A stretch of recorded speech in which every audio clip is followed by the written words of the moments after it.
شہداء کی قربانیاں رائیگاں نہیں جائیں گی، بلوچستان میں ہونے والی دہشت گردی کو جڑ سے اکھاڑ پھینکیں گے۔ وزیر اعظم شہباز شریف کا کوئٹہ میں صوبائی ایپیکس کمیٹی اجلاس سے خطاب۔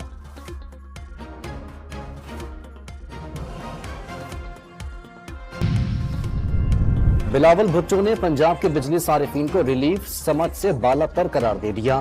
وفاق کا بجلی کا نظام تباہ ہے اور کوئی وفاقی ادارہ کام بھی نہیں کر رہا۔ 300 یونٹ تک مفت بجلی دینا ممکن قرار۔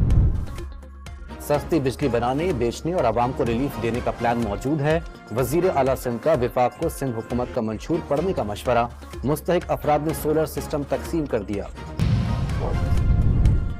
وزیر اعلیٰ پنجاب نے لاہور میں بیک ٹو اسکول مہم لانچ کر دی۔ مریم نواز نے ننھی بچی کو اسکول بیگ پہنایا اور طالبات کے ساتھ گروپ فوٹو بھی بنوایا۔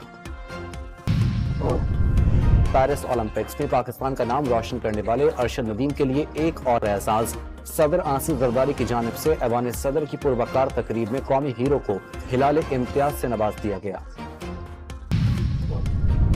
ایران اور عراق سے زائرین کی باحفاظت واپسی کے لیے کمیٹی قائم۔ زائرین کو سمندری راستے سے بھی واپس لایا جائے گا۔ داخلہ، بحری اور مذہبی امور کے سیکرٹریز کمیٹی میں شامل۔ ملک بھر میں کئی روز سے جاری موسلادھار بارشوں نے تباہی مچا دی۔ مختلف حادثات میں درجنوں افراد جاں بحق اور متعدد زخمی، 20 مویشی بھی ہلاک۔ دریا بکھرنے سے کئی مکانات بہہ گئے۔